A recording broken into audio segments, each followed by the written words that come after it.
Welcome to 5 Good Minutes. You're listening to today's inspirational message on the names and titles of Jesus with Jenna Bajuzik. The Son of Man is a unique title that Jesus gives himself. Some of the others you've heard on this podcast series are used way more frequently in sermons or even conversation, but I love that we're ending on this title because this was, in fact, Jesus' favorite self-designation, recurring some 80 times in the Gospels, and becomes on his lips a messianic title. Jesus is the Son of God, and he is also the Son of Man. Son of Man in much of the Old Testament was used simply as a synonym for man or human. Then, in the book of Daniel, we get this glimpse of it being used for the coming Messiah. Daniel chapter 7, verses 13 and 14 say this: I saw in the night visions, and behold, with the clouds of heaven there came one like a son of man. And he came to the Ancient of Days, and was presented before him.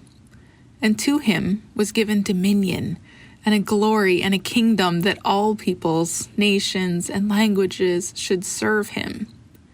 His dominion is an everlasting dominion which shall not pass away, and his kingdom one that shall not be destroyed.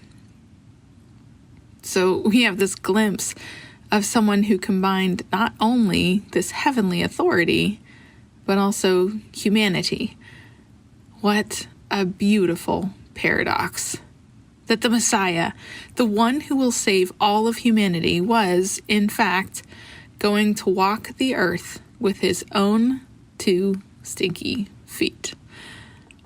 This idea of Jesus being both fully God and fully human is a unique paradox to Christianity.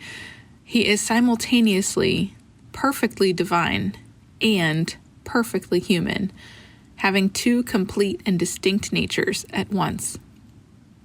The fact that Jesus is the Son of Man, that he's fully human, is an absolute game changer, theologically speaking.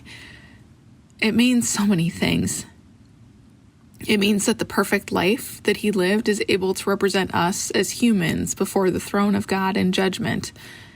It means that he has experienced earthly suffering, that he's felt the depth and breadth of human emotions. It means that God is not separate and far away from us, but that he knows us to the core. I often talk with people and they say some version of, lots of people don't understand me in my life because they haven't had the same experiences I've had.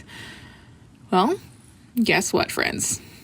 Jesus, as the Son of Man, can understand us because he lived on this earth. He had friends. He had days where he was exhausted. He had parents and siblings. He knows the feeling of laughing so hard that your cheek muscles hurt. And he knows what it is to cry in grief at the loss of a loved one.